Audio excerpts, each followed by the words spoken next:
welcome to another night at Wisdom River Lodge. Ha! Got it again right tonight. I'm Laura Silver, and welcome to the Lodge. We're going to continue on with our psychic development work tonight. And first thing I always do is check in, how'd you do with your homework? Anybody want to give a call? The number here is 664-4408. It's a half-hour show.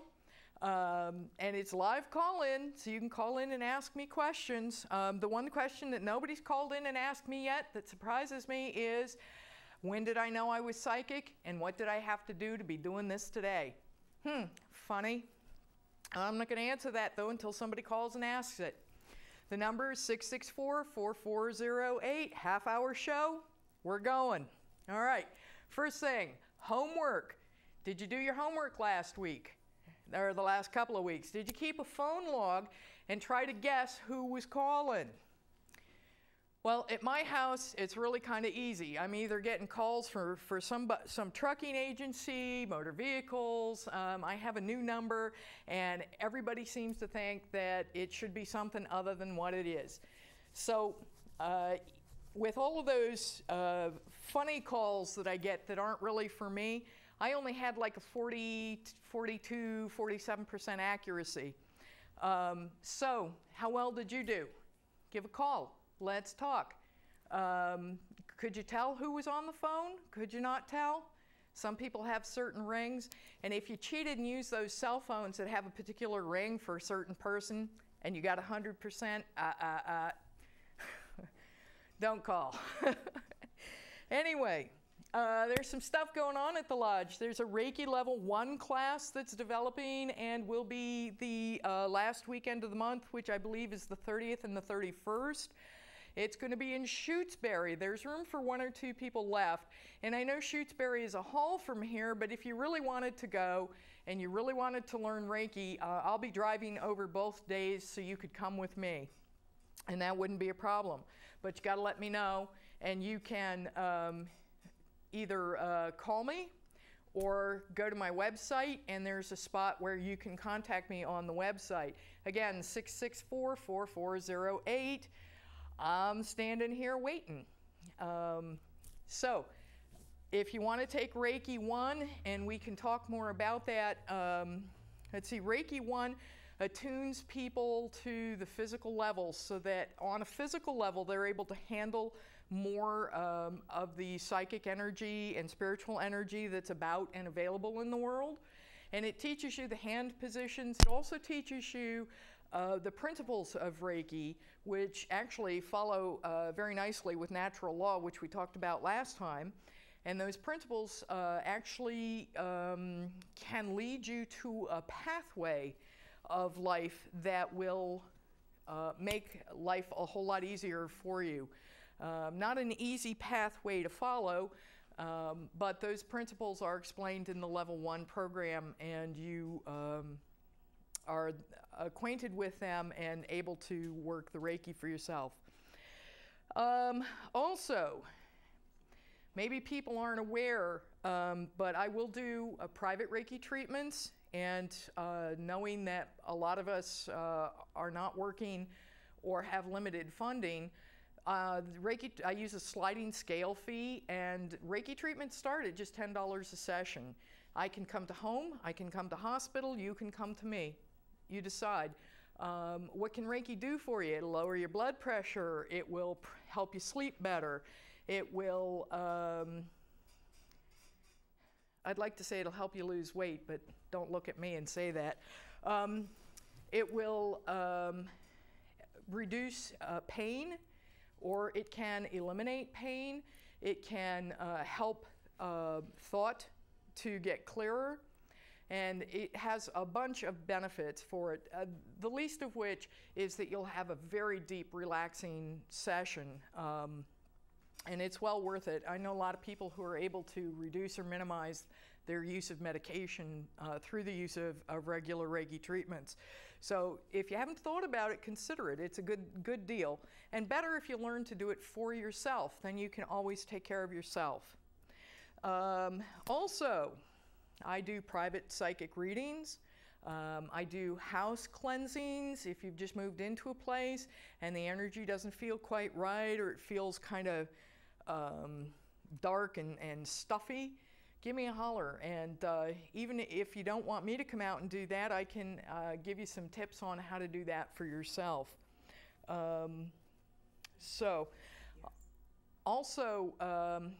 Jumping back to the Reiki, people who are involved in senior centers, nursing homes, stuff like that.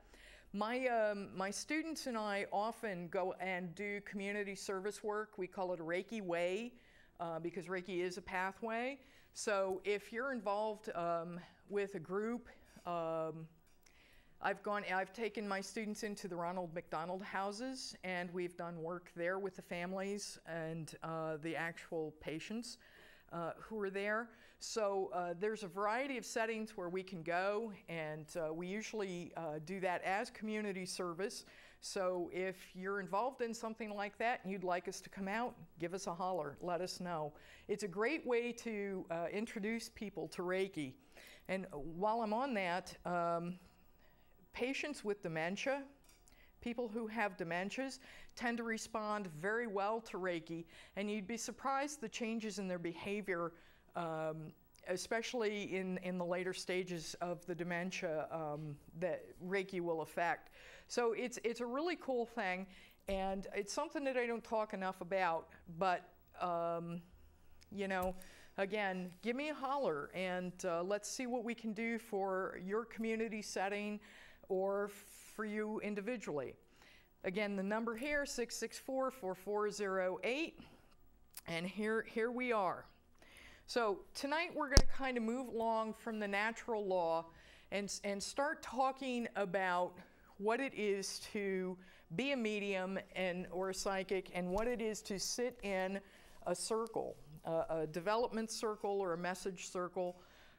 They're called different things in different places depending on where you're at. So, and in Europe they call them something else. And no, I'm just grabbing for the cord on this microphone. It bugs me. So that's what I'm doing. I'm just grabbing for the cord, making sure it goes with me when I move.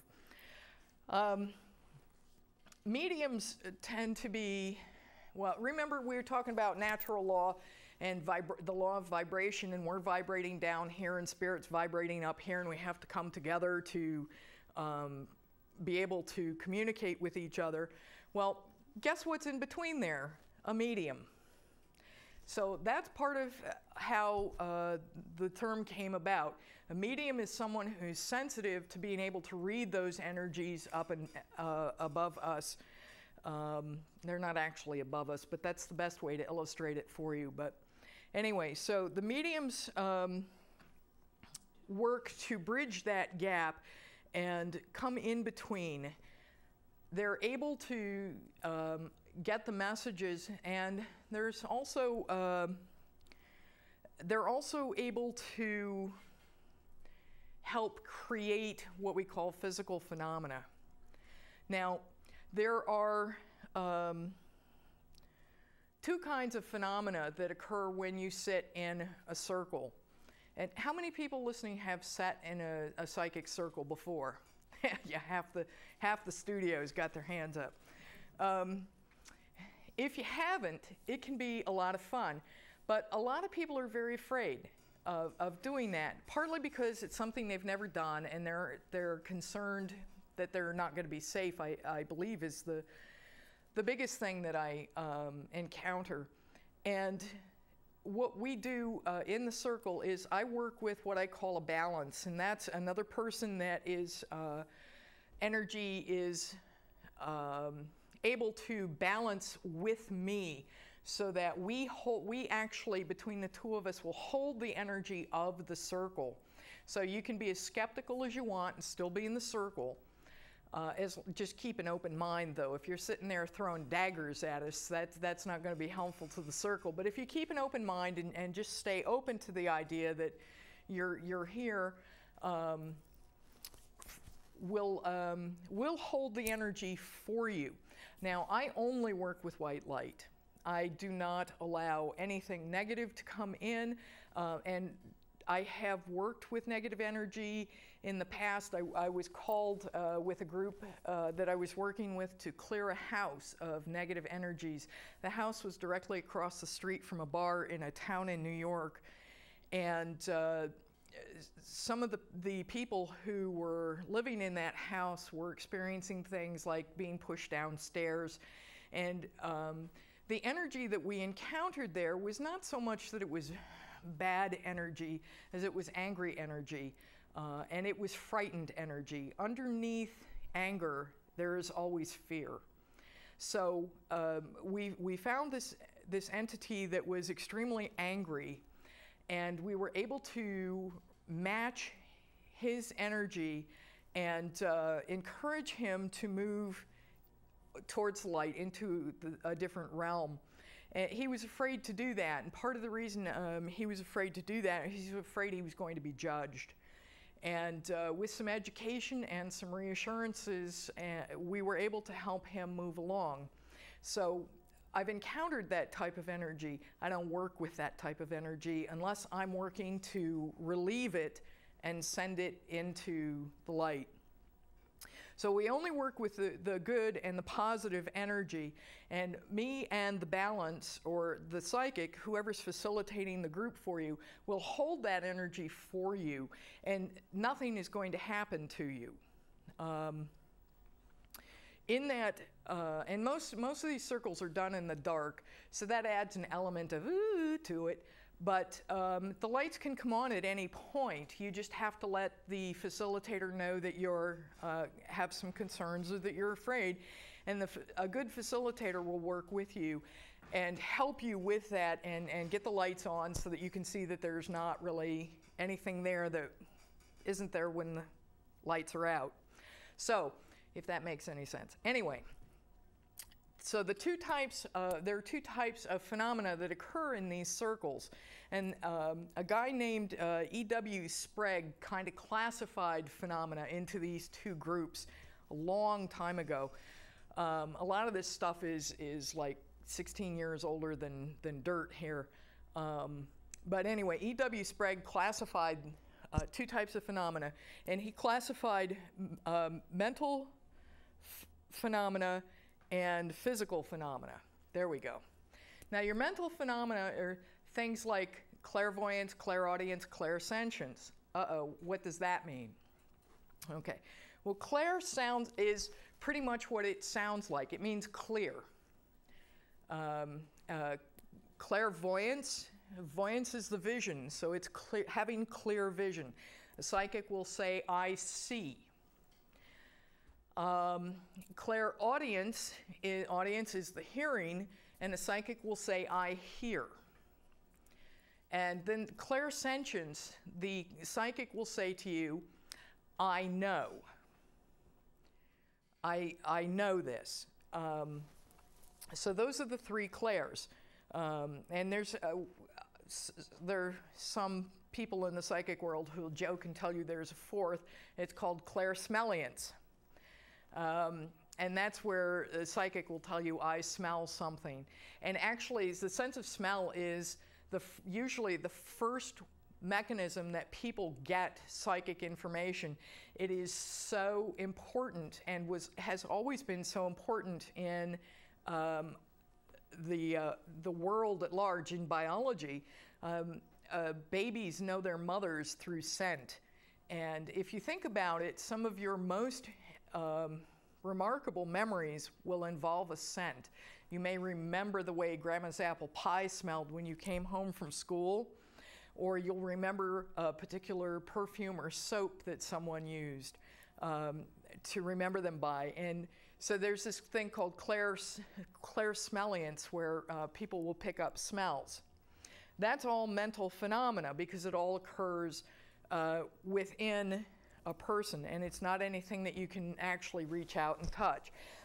Trances are also considered to be mental mediumship, and there are different levels of trances that people go into. I tend to be in a light trance when I'm working in a circle, and sometimes that trance will get a little deeper, and then at that point I don't remember too much what I'm saying, because I'm just acting as a channel for spirit to come through and talk.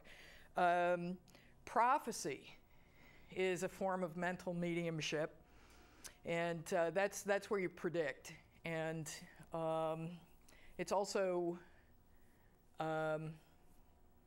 not something that I tend to do or have a lot of psychic interactions that are prophetic or foretelling.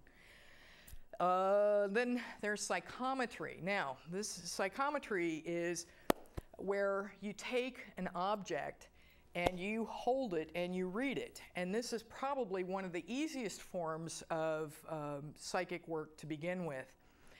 It's amazing. Everything that we wear, our jewelry, our glasses, our clothing, everything develops the energy of us and takes on the energy of us. I had a gentleman come for a psychic reading back last summer, and he brought me clothing, and it turned out to be his father's clothing, and his father had passed several months before that in a rather mysterious way. And this young man wanted some clarity about that.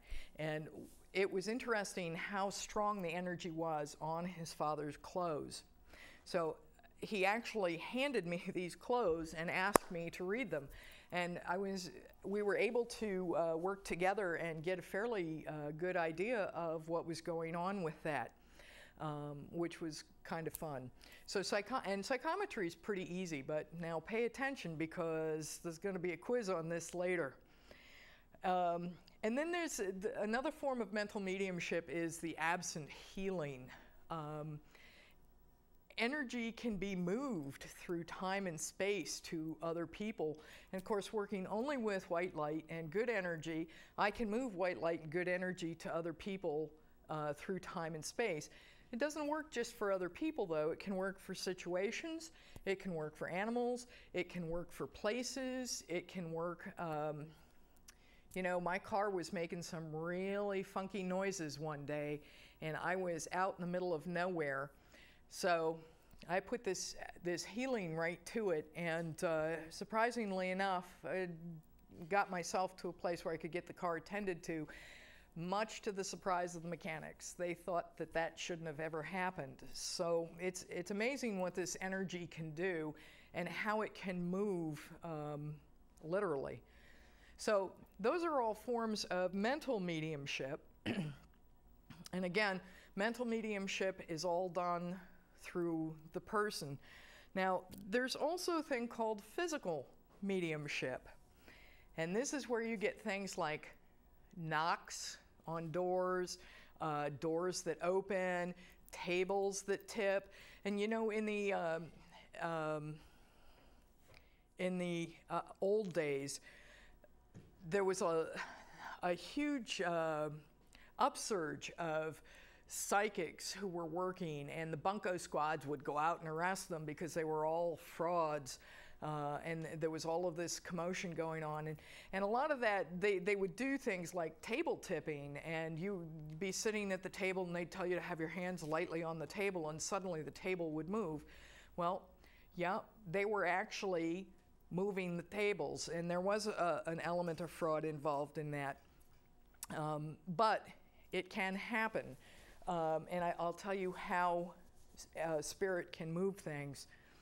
So, anyway, table tipping, rapping, and there's a really cool thing that happens that you can actually see in circles that goes on. It's called transfiguration. And what happens in transfiguration is you'll look at somebody and their face will change. And you'll look at them and go, oh my gosh, their face is actually moving. It's actually morphing. And spirit does that. It will change the shape of the sitters' faces, and everybody who is in the circle is called a sitter. Spirit will come and through the use of ectoplasm, they will create a mist. And what ectoplasm is, it's actually visible energy. And spirit uses that energy. It's an energy that they can manipulate. If you saw a Ghost where Patrick Swayze's trying to learn to push the penny or push the bottle cap or whatever it is he's trying to push, he was trying to learn to manipulate energy. And when they're able to understand how to work that, then they use this energy and they'll come down and they'll morph people's faces. And it's really kind of interesting. That's usually seen in a red light. Now, ectoplasm is kind of weird, but kind of neat. And it comes in 3 colors. It's white, black, and gray. The white is the most prevalent. Sometimes you'll be sitting there watching TV or something. You'll see something go by the corner of your eye. It'll look black. Most everybody has seen black ectoplasm. They just didn't know what it was. The minute you turn to look at it, it's gone. But that's black ectoplasm. And you can actually touch ectoplasm. And sometimes it's cool, sometimes it's warm, sometimes it feels like mist, sometimes it feels just downright sopping wet. So this type of physical phenomena occurs in circles. Then there's another cool thing that I've only seen once in the years that I have been actively working with psychic energy, and that's called a porting. And spirit can actually cause objects to move from one plane to another. And what I saw happen was buttons dropped out of the ceiling. And the buttons were so old, and a coin, I believe a coin came with them, or something came with them that actually had a date on it. So we knew that the date was very, very old. It was 1800 something. And these things fell down through the ceiling and fell into the center of the circle that we were sitting. And that's called a porting. Now, and a porting is a very interesting phenomena. And it amazes me that spirit can muster up that much energy and make those things happen. And again, I've only seen that once, but it was pretty fascinating. Then another form of physical mediumship is spirit can take that ectoplasm and move things around. That's how tables get tipped. If a spirit's moving the table, it's using ectoplasm to push that table around. A lot of times in these circles, the facilitator will have what's called a spirit trumpet, and I'm trying to get one made. The spirit trumpet sits in the center, and it's just a horn. If you know the plastic horns that the kids can get at the fairs, they're about that long and they're all different colors. That's about what they look like, and they're usually made of aluminum or tin. And those are put on a table in the center of the circle. And I've actually seen spirit use that on several occasions. At one point, spirit was speaking through it, and it worked in a way to amplify spirit's voice. Another time, spirit picked it up and turned it in the air, and you would have sworn that it had to have been on a string or something going around, but it wasn't. But